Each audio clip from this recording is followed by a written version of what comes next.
જય સ્વામિનારાયણ. અલ્પા કિચન વ્લોગમાં આપનું હાર્દિક સ્વાગત છે. આજે હું શેઝવાન ચટણી ઘરે બનાવું, કઈ રીતે બનાવી તમને બતાવું છું, એ પણ જૈનમાં. આ મેં 100 ગ્રામ કાશ્મીરી મરચાં લીધા છે. કાશ્મીરી મરચાંને ધોઈ લીધા છે.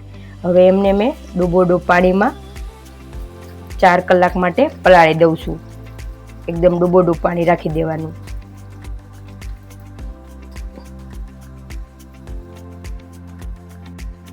ચાર કલાક થઈ ગઈ છે.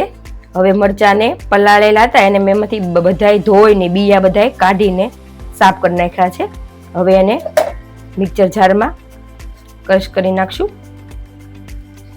અને એકદમ પતલી એકદમ પેસ્ટ, આપણે જેમ ટમેટાની કેચઅપમાં કેમ ટમેટોની કેમ પ્યુરી બનાવી, એકદમ એક રસ જેવી પેસ્ટ બનાવી નાખવાની છે.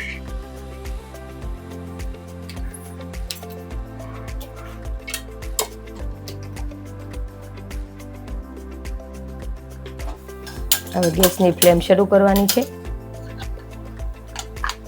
આમાં ચમચી જેટલું બટર નાખવાનું છે.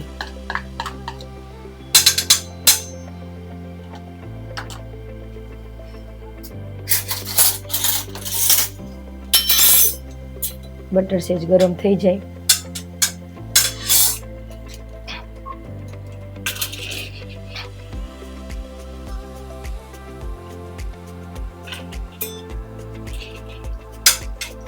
બટર ગરમ થઈને પછી થોડીક 2 મરચાં અને થોડુંક આદું લઈને મેં એની પેસ્ટ કરી છે લીલા. ધીમા ગેસથી સાતળી નાખવાની છે.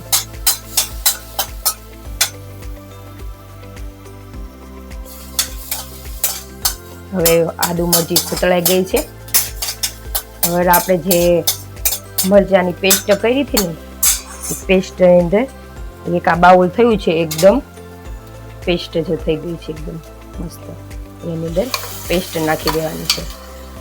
ગેસની ફ્લેમ હંમેશા પહેલેથી ધીમી જ રાખવાની, કારણ કે આ બધું બળી ન જાય એટલા માટે.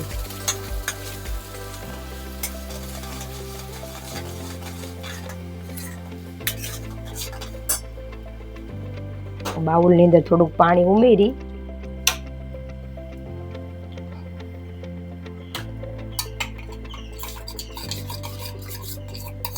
બધું પાણી આની અંદર નાખી દેવાનું.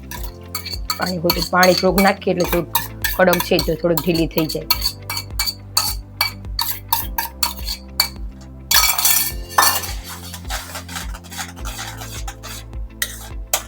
અને ઘડીક વખત પેસ્ટને હલાવતા રહેવાનું છે.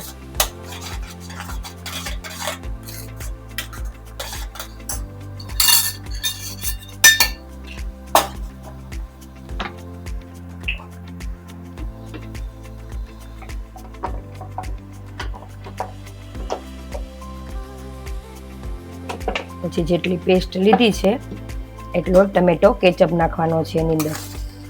મરચાંની જેટલી પેસ્ટ નાખી એટલી જ આમે 1 બાઉલ ટમેટો કેચઅપ.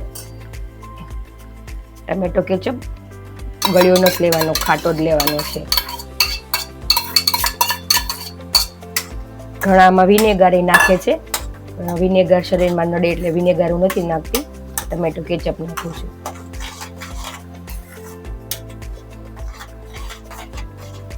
આને ઘડીક સાતળવા દેવાનું છે.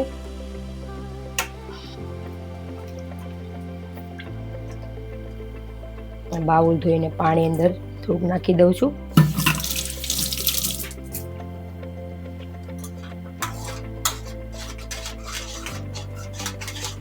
સોસ એકદમ ઉકળી રહ્યો છે. હવે એની અંદર આપણે 2 ચમચી આરા લોટ, એને તપકીનો લોટ પણ કહેવાય છે. આનાથી એકદમ સોસ શેઝવાન ચટણી એકદમ ઘટ થશે અને એકદમ ઘોળીને અંદર નાખી દેવાની છે. આનાથી મસ્ત સોસનું બાઇન્ડિંગ પકડાશે. પછી આની અંદર આપણે નાખી દેવાની છે. પછી આને સતત હલાવતું રહેવાનું છે, કારણ કે આ આરા લોટથી જો સતત હલાવતા ન રહીએ તો અંદર ગાંઠા પડી જાય, એટલે એકદમ ઘડીક વાર હલાવતો રહેવાનું છે ને ગેસની ફ્લેમ ધીમી જ રાખવાની છે. એકદમ મસ્ત થઈ ગયું છે ઘાટો સોસ. હવે આની અંદર આપણે 2 ચમચી ખાંડ નાખું, પછી થોડોક મરી પાવડર નાખું, પછી મીઠું નાખું થોડું, 1 ચમચી ધાણા જીરું, પછી હજી પણ 1 ચમચી જેટલું લાલ મરચું નાખવાનું છે, કાશ્મીરી મરચું, એના હિસાબે સોસનો કલર મસ્ત થઈ જાય. આ શેઝવાન ચટણી 15 થી 20 દિવસ માટે તમે ફ્રીજમાં સ્ટોર કરીને રાખી શકો છો. ઢોકળા છે, મુઠિયા છે, એની સાથે પણ તમે ખાઈ શકો છો. પીઝા ઉપર પણ ચટણી લગાવીને ખાઈ શકાય છે, પછી ખાખરા પીઝા ઉપર એ લગાવી શકાય છે. ટેસ્ટમાં એકદમ મસ્ત ચટણી થાય છે. અને પછી થોડીક વખત હવે ચટણી એકદમ થઈ ગઈ છે, હવે એને ઘડીક વખત ઠરવા દેવાની છે. હવે ગેસની ફ્લેમ બંધ કરી દેવાની છે. આ શેઝવાન ચટણી તૈયાર થઈ ગઈ છે. પછી ગરમ છે એટલે સહેજ પત્તી જ દેખાય છે, પછી એકદમ ઠીક થઈ જશે એટલે તૈયાર જેવી થઈ જશે. આ શેઝવાન ચટણી તમે પણ તમારા ઘરે બનાવજો. આ ચટણી તમને પણ પસંદ આવી હોય તો મારા વિડીયોને લાઈક કરજો, શેર કરજો, સબસ્ક્રાઈબ કરજો. જય સ્વામિનારાયણ.